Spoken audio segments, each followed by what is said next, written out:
আমি মৰিগাঁও পৌৰসভাই ইতিমধ্যে বিভিন্ন ধৰণৰ কাৰ্যসূচী লৈছে। মৰিগাঁও পৌৰসভা এলেকাত বিভিন্ন যান জঁটৰ সমস্যাই হওক, বিভিন্ন সমস্যাৰ ক্ষেত্ৰত আমি যথেষ্ট কাম কৰাৰ প্ৰয়াস কৰি আছোঁ।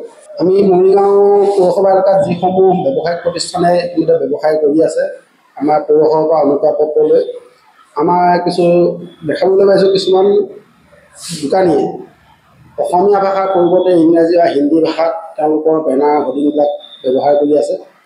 আমি সেই দোকানীসকললৈ আমি আহ্বান জনাইছোঁ যে তেওঁলোকৰ বেনাৰ হোৰ্ডিংবিলাক অসমীয়া ভাষাত প্ৰয়োগ কৰক আৰু অসমীয়া জাতীয় যি সমস্যা, এই সমস্যাবিলাক সমাধান জাতি জনগোষ্ঠীৰ যি আমাৰ ভাষা, সেই ভাষাবিলাকক যাতে আমি প্ৰতিফলিত কৰিব পাৰোঁ, অসমীয়া হিচাপে আমি চিনাকি দিব পাৰোঁ, অসমীয়া ভাষা সংস্কৃতি ৰক্ষা কৰিব পাৰোঁ। তাৰ কাৰণে আমি সকলোৱে আহ্বান জনাইছোঁ। আমাৰ চেম্বাৰ্ছ অফ কমাৰ্চ, জিলা প্ৰশাসন, আমি সকলোৰে সহযোগিতা কামনা কৰিছোঁ।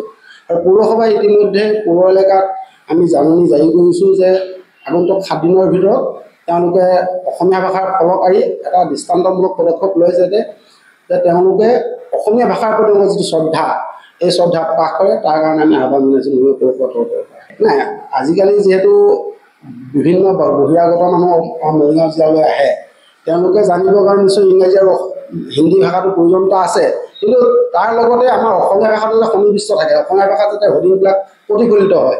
তাৰ লগত সৰুকৈ ইংৰাজী ভাষা বা হিন্দী ভাষা প্ৰয়োগ কৰাত আমাৰ আপত্তি কৰা নাই, কিন্তু অসমীয়া ভাষাটো ডাঙৰ ডাঙৰ আখৰেৰে যাতে প্ৰতিফলিত হয়, তাক আমি আশা কৰিছোঁ তেওঁলোকে যাতে প্ৰতিফলন ঘটায়। জুবিন গাৰ্গৰ গীতসমূহৰ ওপৰত আধাৰিত গানে কি আনে নামৰ এটা সুন্দৰ অনুষ্ঠান আপোনালোকৰ ওচৰলৈ আহি আছে অতি শীঘ্ৰে। অহা 15 আগষ্টৰ পৰা ধেমাজিৰ পৰা প্ৰথম অডিশ্যন আৰম্ভ হ'ব আৰু সেই অডিশ্যনৰ যোগেদি বিভিন্ন কণ্ঠশিল্পীসকলে যিসকলে এই অনুষ্ঠানত যোগদান কৰিব বিচাৰে, তেওঁলোকে এই অডিশ্যনৰ যোগেদি আগবাঢ়ি আহক। আৰু জুবিন গাৰ্গৰ বহুত ভাল লগা গান আমি সদায় শুনি আহোঁ। আৰু আপোনালোকৰ যদি ভাল লগা গান থাকে, জুবিন গাৰ্গৰ আপোনালোকে গাই ভাল পায়, তেন্তে অডিশ্যনত যোগদান কৰক। মোৰ ফালৰ পৰা আন্তৰিক শুভকামনা থাকিল এই সম্পূৰ্ণ অনুষ্ঠানটোলৈ। ধন্যবাদ।